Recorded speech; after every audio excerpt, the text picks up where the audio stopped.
Here's Nick, big Arsenal fan. Nick, good morning. How are you feeling this morning? Well, Jim, it's been a great weekend for the Arsenal. So, is it in the bag? What do you think? Has the pendulum swung in your direction? Maybe slightly, but I think there's a long way to go. Yeah. How do you honestly feel, though, at the moment about the way it's shaping up? I mean, you wouldn't want to be anywhere else other than top of the Premier League this Monday morning, would you? Well, I mean, of course not. But the thing is, what strikes me is that all three teams, have got to play the two next best sides in the league this year. And that's Aston Villa and Tottenham. I think there's a period of time where we all play Tottenham one after the other. And I think both those sides are going to have a say in the outcome of the title. Yeah. I mean, do you go with Simon to an extent, Nick, that when Arsenal go to Manchester City at the Etihad after the international break, you win it there, you win it? I mean, I'd like to think so. I mean, we're going to put down a huge marker. If we win that, the momentum we gain from that win could be the deciding factor. Okay, a bit gusty wherever Nick is. Nick, thanks for that. Here's Dave, another Arsenal fan. Dave, good morning. How do you feel this morning?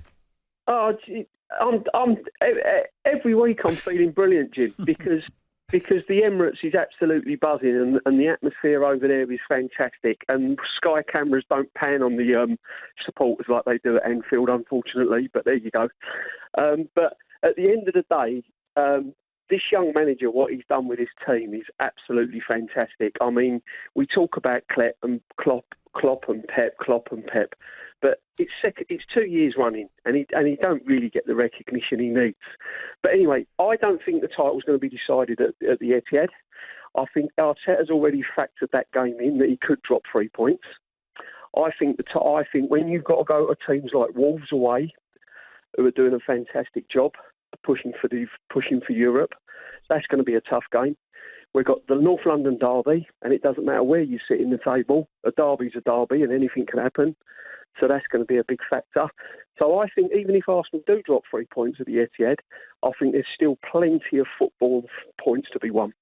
And I think Liverpool are in the same position.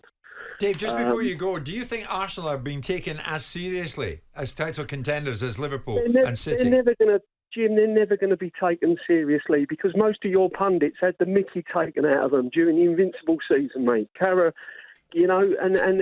they hate Arsenal. No one likes Arsenal. We're the Millwall of the Premiership. And it's a fact. It's an absolute key fact. We're the Millwall of the Premiership. And we don't get the recognition. The club's got bathed in history. It runs football properly how it should be run. We don't cheat. We don't bend any rules.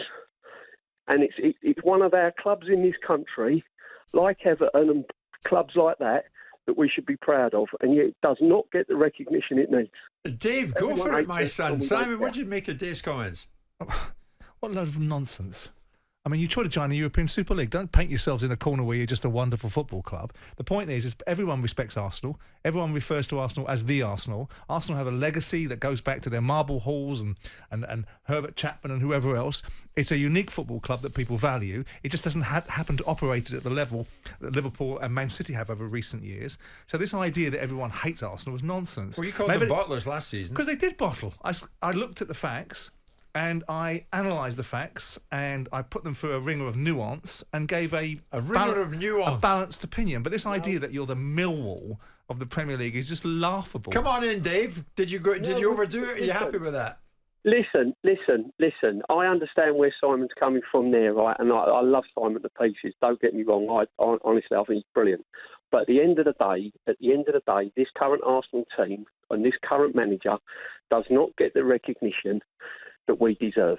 Because when we win a game or anything like that, if it was a City or when we go and win 5-0, 6-0, and we batter teams and we make Newcastle look really, really ordinary, part of that was by the way we played. And yet all weekend, all we heard was, oh, they were poor, they weren't on it, they were poor, they were this.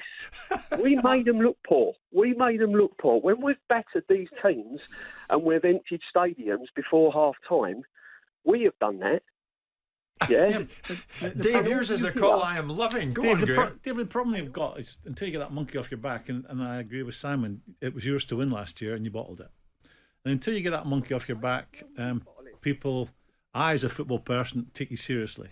I think this year you've been outstanding and could win this league, but I would say it's right across between the three of them. It's what team you support and who you really, really fancy. I can't pick anything between them other than the sort of me being an ex-Liverpool person. Well, and Dave, as far as anyone disliking Arsenal, I'm a closet lover of Arsenal.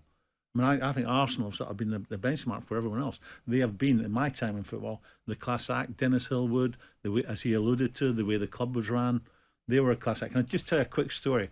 I'm at Liverpool. We beat them in the League Cup quarter-final at Anfield one night.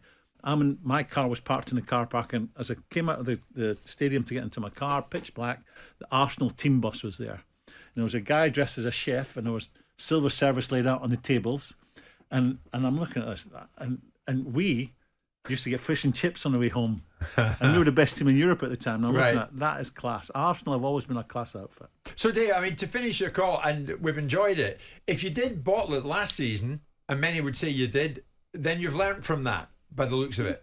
Listen, bottle it, call it what you like. That was a young team last year in a position that they didn't think that they were ever going to be in.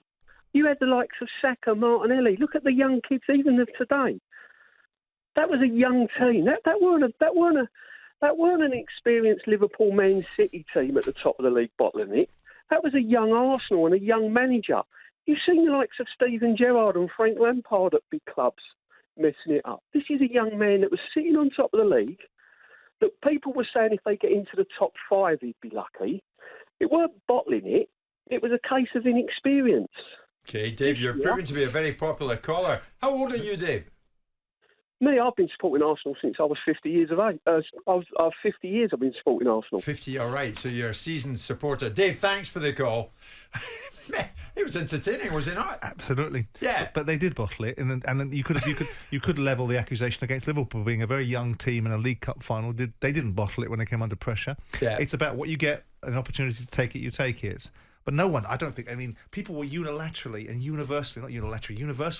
opining on how brilliant Arsenal were against Newcastle and how they reduced Newcastle to rubble in that recent game. Yeah. Trevor, tell us where you're at with your Liverpool side. Good morning. Morning. I just want to say that that draw yesterday, I think it'll end up being a brilliant result for Liverpool.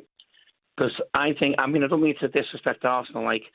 They're doing really well, they're playing really well. But I think City are still Liverpool's main threat, and also they can help them. I think when they play Arsenal at the Etihad, I think City will beat them. And that'll keep us a point ahead of City. And I've looked at the fixtures, and I believe Liverpool will win all those 10 games. And that's why I believe Liverpool will win the league after yesterday's result. That's my belief. Trevor, listen, thanks for the call. Why not? Tom's a Man City fan who might disagree with you. Tom, good morning. Good morning, gentlemen. First time caller, great show, so please be gentle. No worries, Tom, you're welcome. Go on. There's a few things that you have mentioned, but I haven't mentioned.